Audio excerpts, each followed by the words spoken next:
Today I'm at Flying Saucer in Salem, Massachusetts, which is a place that gets a ton of attention during the Halloween season, and a lot of people flock here. I think they have something like 1 million people in the month of October visit the city. Flying Saucer is right downtown. We talk about how it handles all of that influx of business and then what they do on downtime. During the year, when it comes to Halloween, Salem is very busy. But when it's not Halloween time, December, January, February, March, it's hard for these places to get business. We talk about how they do that, what they're doing to separate themselves. They have a very unique feel of the restaurant and what they're doing with the inside of the pizzeria. We talk to the manager, we talk to the couple employees, and we just hang out, eat some pizza, and show you around this great destination in Salem, Massachusetts. How long has Flying Saucer been here for? So we've been here for 12 years, 2012. Wow. Yeah. And what's the theme? Because it's like a unique theme. So we're Flying Saucer Pizza Company. We're kind of a sci-fi themed pizza restaurant. That kind of came about because the owner, Steve Feldman, big sci-fi guy. Yeah. So am I, by the way. Yeah, I am too. We all kind of have our little things that we can like relate to, identify with, and like bring to the table. I'm really more of a Star Trek person. We're at the Doctor Who area right now. I don't know if you can see This is great. the police box here. The pizza menu is based off of that too, though, right? Yeah, so we name everything after some kind of reference, and food, drinks. One of our most popular pizzas is the Nick Fury from Marvel. Yep. What's on that? So that is. I wonder if I could guess. Yeah, you want to guess? So that is an Alfredo-based pizza with buffalo chicken, bacon, sriracha, and scallions, and mac and cheese. I was going to say it's got to be a little spicy. Yes, spicy for Nick Fury. Yeah. So this is the bar area here. So here's our bar, full bar. We've got how many? 16 draft lines for full beer and wine license. full beer and wine. Yep, and cocktail, spirits as well. So and then everything is all this decor just comes from movies, or yes, movies. We've gone to let's straighten this a little bit. We like to go to some of the Comic-Cons and get some signatures from people. So is that required to work here? You have to like sci-fi? No, Okay. no, but it's good to, pick something that you I feel guess like it's like you know good too, about, but yeah, because when people are always looking for help, right? Mm-hmm. And a place like this will probably draw those people in that are interested in that. So it is kind of a haven for people who, don't get to kind of have that in their everyday life, Yeah, so if you like sci-fi, why would if you're going to work in a pizza shop, you might as well work at one like this. Yes. Where it's like everything's that theme. Yeah, you feel exactly. like you fit in. Yes, for sure. So I think these are, obviously they're Star Wars posters. I think they're from Hungary.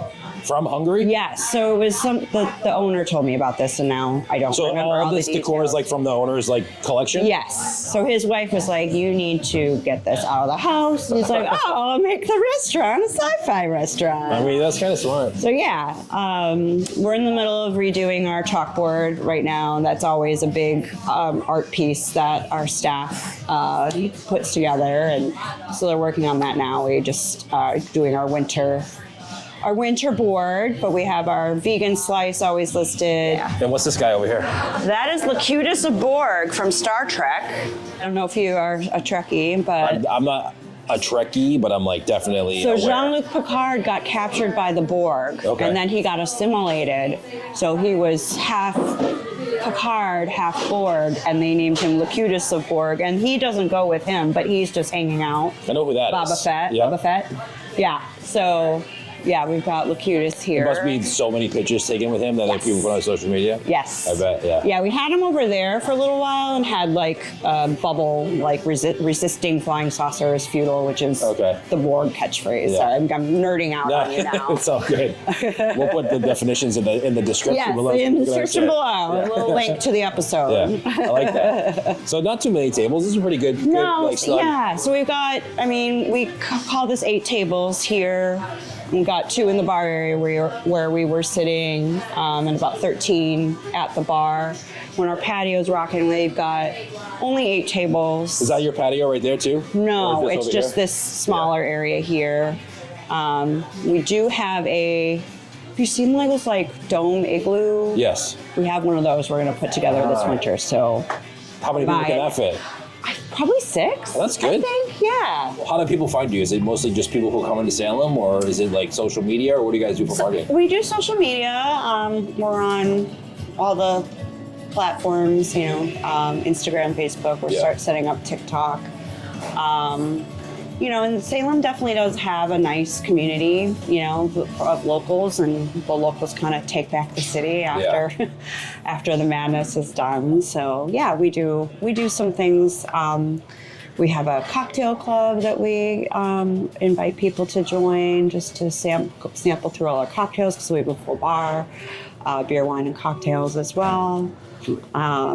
A lot of people think, I think it's unusual to have more of a dine-in focused pizza restaurant, and a lot of people can get a little confused, and they feel like we're kind of like a house of pizza kind of sub shop, fries, sandwiches, and we really just do pizza. So you only do pizza? Pizza, appetizers, and dessert. That is I like that. Yeah. Have you guys been doing that since the beginning? Yes, since the beginning. So much easier to do, isn't it? Keep it simple. Yeah. Just stick with, really good ingredients. We make our own dough overnight, every night, which honestly helps us minimize cross-contamination. We're really good with alternative diets, gluten-free. So now, since we don't have the flour in the air during the day, we use rice flour actually to stretch our dough. Oh, you do? So, again, to minimize that contaminant. Yeah, that's good. So we're really, I would say vegan, gluten-free, and people who are have a lot of allergies really come to us a lot, because we're really well known for that. I've had parents say, I've never brought my child out to eat ever. It's hard. And they feel comfortable here. We're a nut-free facility. Oh, that's good. Yeah. So then it's a little more than pizza, when people are telling me about how their lives are better. Like I always say, like that's what pizza's such a, obviously I'm biased. Yeah, but sure. pizza's the best food because I don't know what it is about pizza, but it everybody can enjoy it. It's just joy, right? Yeah. I don't have the same way. I mean, I like tacos and I like burgers, but you don't get the same feeling with that as you do pizza. It's that Maybe it's because it's like shareable, so it's like that's true too. like it's like a community thing. Yeah. What's the most popular one? I mean, obviously cheese and pepperoni is probably popular. The Mars Attacks is really popular. We went to the Pizza Expo in Las Vegas. Oh, did you? We did, and we won Best Pizza of the Northeast with that pizza. Yeah. So it's Who went there? Some people who aren't here anymore. Okay, so like you're my predecessors. Okay, okay. Yeah. I like that though. Like sometimes it's always the owner. Right. Like when the staff goes, competes and wins for you. That's just exactly. Yeah. So that was really fun. So it has burrata, olive oil and garlic, meatballs, and then red sauce on top. We call that saucer style. So Space Invaders, Mars Attacks, Moana. So you get the references. What's here. Audrey 2? The Audrey 2, the reference or the pizza? Reference. That's from Little Shop of Horrors. Oh, okay. I think it's the Audrey 2 is the little talking plant, right? Plant? Okay, yeah, there we go. Okay. See, you don't have to know everything. I should have known that though. I used to have like a reference guide for my staff. Did you? Sorry. Yes. I'm sure everybody asks, right? Yes. Yeah, I know most of these. Yeah. But I don't know all of them. Yeah. So the Pickle Rick's really fun too. So it's our pickle pizza with ranch and bacon. I talked about the Kingler before. Yeah. But just pizza. Yeah, just pizza. Some appetizers as well. I love that. I'm all about the simple menu. I love that. Yeah. It's just so much easier to like train staff and keeps the quality up. Yeah, because the consistency is important. And if you don't have if you have 100 different things, how can anybody remember how to make it good? That's right. Every single time. Yeah.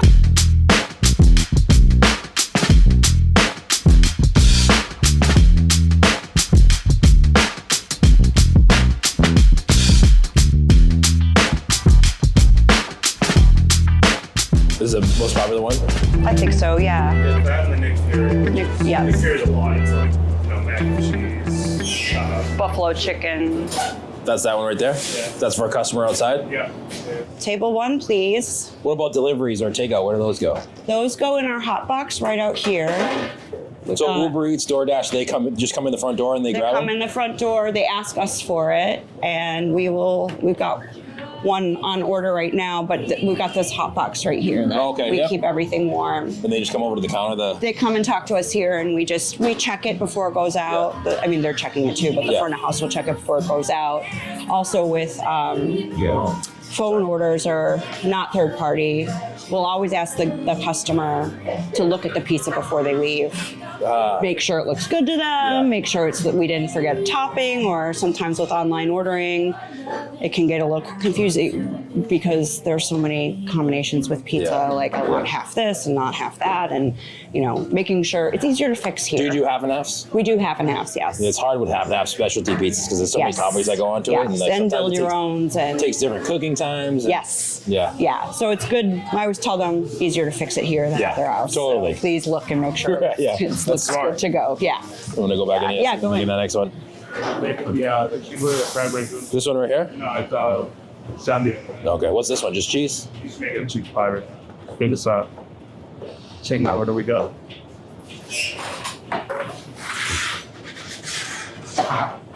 One of the cool things about these places is that everybody's looking for a way to kind of build a community.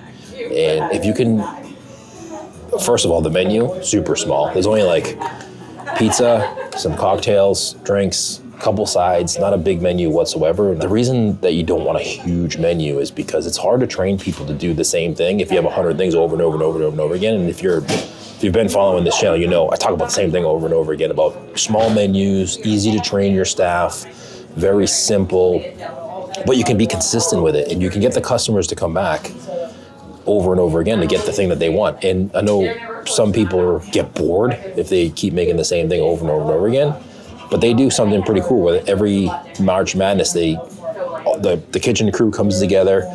They get to kind of come up with their favorite kind of pizza that's not on the menu. And then they have this March Madness where they put head to head all of these things, all of these pizzas together against each other.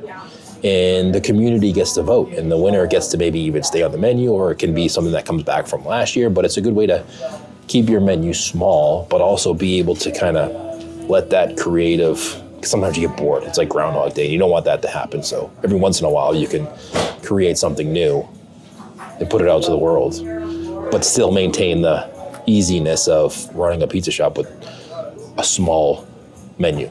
Because some of these pizza shops, this has 2 folds on it. I always tell pizza shops, like, if your menu folds 3 times or more, that's too many folds. No 3 folding menus. 2 fold, 1 fold or less. Your menu should fold 1 time. If your menu folds 3 times, it's gonna be really hard for you to run that pizza shop. So that's just my one piece of advice there. In March, we do 2 slices of the day every day, and we set it up like a basketball pool, like the March Madness NCAA tournament. So each one will compete with each other, and whatever sells better or someone votes for will advance until the last day of March. And then we have our winner, and then that goes on our spring, summer menu. Oh, okay. So you come up with new recipes for that? Yep. That's great. All new, usually all new stuff. We bring back some old favorites and stuff too. I think last year, the winner was our Kingler, which is a crab rangoon pizza. Okay, that's a good crab one. rangoon filling, kind of dolloped on olive oil and garlic base, no red sauce. And then we have fried wontons, duck sauce swirl, and scallion. Yeah. Perfect. That's great. We get kind of creative. That's awesome. That's a good idea too. Yeah. Everybody's always looking for marketing strategies or something like build a little bit of a buzz, or maybe even like you get bored with the same menu and you want to add something, but you don't want to add too much to your menu. Right. So you come up with a nice way to have a game or something. Yeah, and it's doing it by the slice too. You can get way more adventurous because people are they're more inclined to take a risk with just a slice instead of a whole pie that they have to pay for and eat the whole thing. That's a good idea. If you idea. don't like a crab rangoon pizza. Who comes up with the pizzas, the menu item? Like you guys all collaborate? Collective, if anyone's got a good idea, you want to try something out, you just be like, hey, let's try that out. Yeah, and if everybody likes it and agrees, you just throw it on the menu. Sometimes we'll run it as a slice and see how it goes. Yeah, that's a good idea. If it gets traction, people ask for it, build your own come in. This pizza was really good. I'm not I don't know if I would order that, but after trying it, it was good.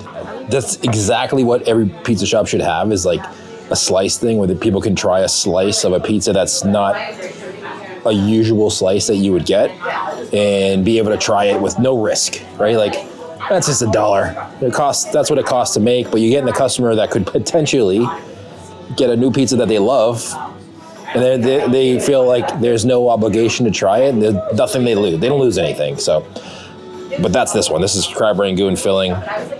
Like the sweet and sour sauce on top with the garlic and cheese, and that's not one I would order ever. But now I would, because I got to try it. It's good too. The dough has a real good crunch on it. Like I don't know if you can hear that, but really good crunch on it. Good cook. Do you notice like people ordering certain things when they come in here? In your clientele, is it locals or is it tourists?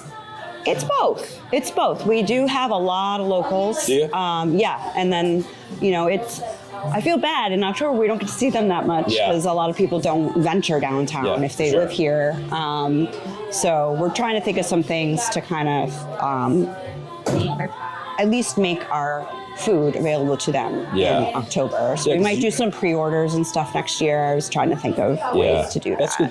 Pizza shops are very much part of the local community, but you're in such a tourist area that you're trying to capture those people who come here too. Right. We advertise with the city. The city has a great Destination Salem's our tourism office. They do a great job. We'll be doing some mailers this winter, which is not something we normally do in the busy season, but get the word out. Do you guys use third-party deliveries? We do. We're on Grubhub, Uber Eats, and DoorDash. What do you think of those? I consider them marketing expenses. That's a good way to look at it. I feel like you almost have to be on there or you're a little less relevant. I don't know if this is a perception that I have or if it's really true. Yeah. I think that's a good way to look at it. I mean, if you can put it in your budget, right now DoorDash has the lowest commission percentages. And we are working on offering in-house delivery as well, which we don't do right now. We did up until COVID happened, and then everything, as everybody knows, we all had to rethink everything. Right. What's one piece of advice you'd give to someone watching this, like operating a pizzeria or thinking about even starting a pizzeria? Like, give them a piece of advice. Like, what's something that you've learned that you're like, you know what, I wish I learned that in the beginning. I think stick with what makes you different. There are so many pizza restaurant shops in town, and pizza is really individual. I think people, some people are diehard Greek pizza fans. Some people right now Detroit style is really in. But if you kind of just stick to what you're going to do well, that's going to differentiate you. That's a good idea. Yeah. I love that. I've been talking about that a lot lately. Keeping it simple, doing what you enjoy doing. Don't try to be, I think the days of like the 90s pizza shops where they have 100 different menu items. Yeah. Don't do that. Yeah. Because it's so much harder. You can rotate stuff in and always do specials. Do what you're doing, like the specials of the March Madness or something. You want to get your creative side going. Yeah. Well, I appreciate you doing this and having me here. Thanks you.